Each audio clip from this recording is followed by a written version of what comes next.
strong. Check this out.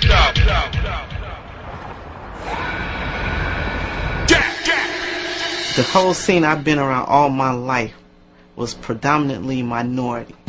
When I came across the ocean, it was the opposite. I was like, they like house music like that? In just 3 years, the house music of Chicago was to win over dance floors from Manchester to Ibiza.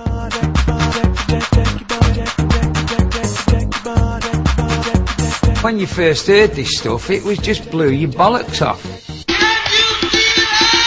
While its combination with ecstasy was to transform British society. It was the first time that people actually let themselves go. At the time, it was a revolution. You knew things were going to change, and music was going to change. Everything was going to change.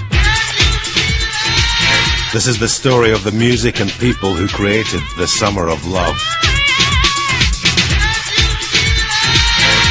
It was life-changing. It was life-changing for those people on the dance floor. It was life-changing for me in the DJ box, and it was life-changing for the bouncers on the front door.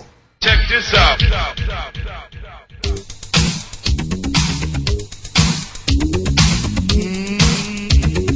In 1985, house music existed in just one city, Chicago. Everybody was DJs, so we needed something to catapult us into another category to make more money, and that became, just fragmented into making records at that time. The DJs of Chicago had created a new dance music from the ashes of disco.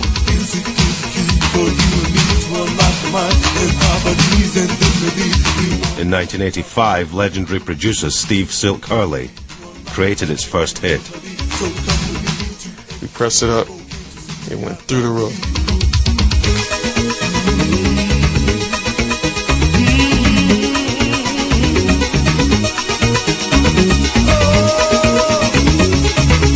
Hurley took house to number 9 in the American dance charts. But he didn't get the chance to release his planned follow-up. To date, my biggest record in the UK is Love Can't Turn Around. And it came together from, once again, it's crazy, it came together from an idea Steve Silk Hurley had. Farley was over at Jesse's place, and he said he had this idea. And so he couldn't execute that.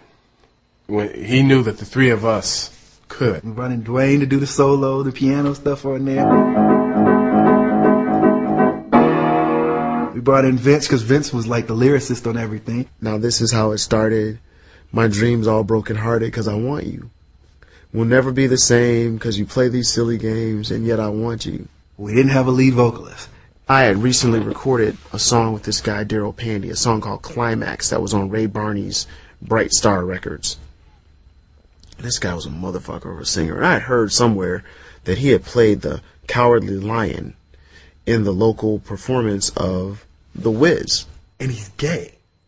So to us it was like, we don't want to have anything to do with this guy, because he's constantly telling us how he wants to try to get with us. He had a big bellowing voice, and he was very churchy, and we thought that the kids were into that spiritual shit, man. Motherfuckers yelling and screaming on the records, So we thought that he would go over like gangbusters in the club. So we brought this guy in, and he sang the fuck out that tune. Now this is how it started. My dreams are broken hearted, yet I want you.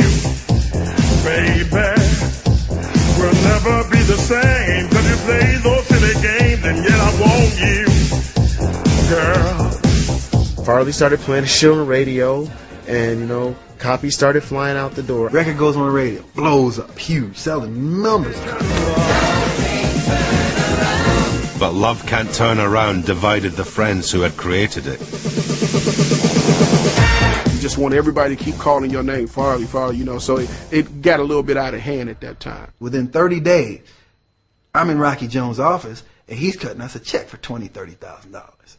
And I'm sitting up thinking, I didn't expect anything out of this record, but I'm making money. You're working with your friends, and you think that, I guess everybody do the right thing when somebody gets paid, that everybody's sharing the wealth, but you come to find it, it's just not like that. I never got a friggin' penny I don't think even Daryl got the money that he should have gotten.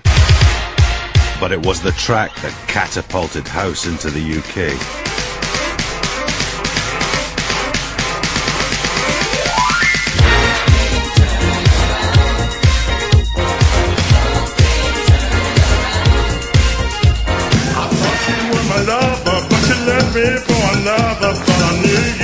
It went top 10 in August 1986. I played it at Heaven. I knew it was just going to tear the place up, and it did. And then I played it at the Mud Club, and it, likewise, same thing happened there. When I first started going clubbing, all the best clubs were gay, you know, and we would go down there and not pretend to be gay, but certainly pretend not to be shocked at everyone else in there, just to go and hear the best music.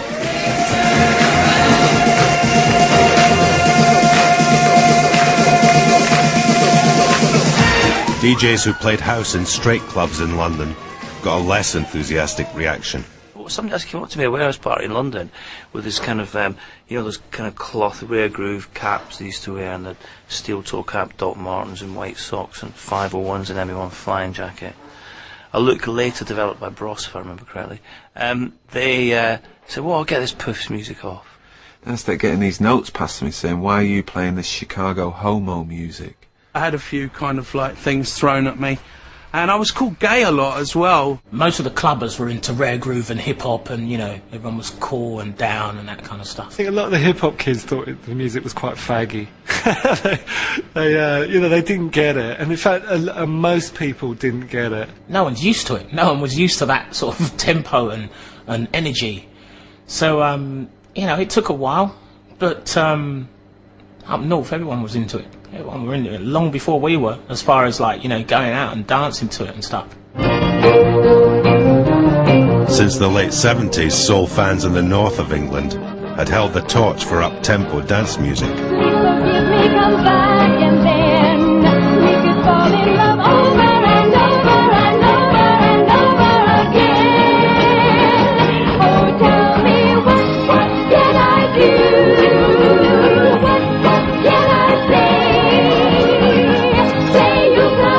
Bum bum bum bum bum bum bum, I'm on my way, you know, and shit like that. You know, we grew up in a real northern soul sort of thing.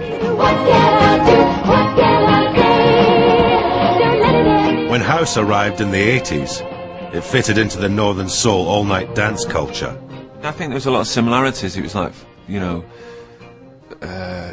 just very soulful, four-to-the-floor, fast music. When the Hacienda started playing records from Detroit and Chicago, it wasn't that different maybe to what DJs had done a generation before. I mean, when we first started the Friday night at the house, we got quite a lot of the old northern boys coming down. When I was playing like Adonis, No Way Back, I mean, I could see lots of people doing northern soul dances. Opened by Factory Records in 1982, the Hacienda was modelled on New York clubs like the Danceteria. It was empty for the first 5 years, completely empty. And then at the beginning of '86, it began to do some business. Friday nights were quite cool, not massive business, and that was where I always used to say Pickering and Park used to play house music in '86.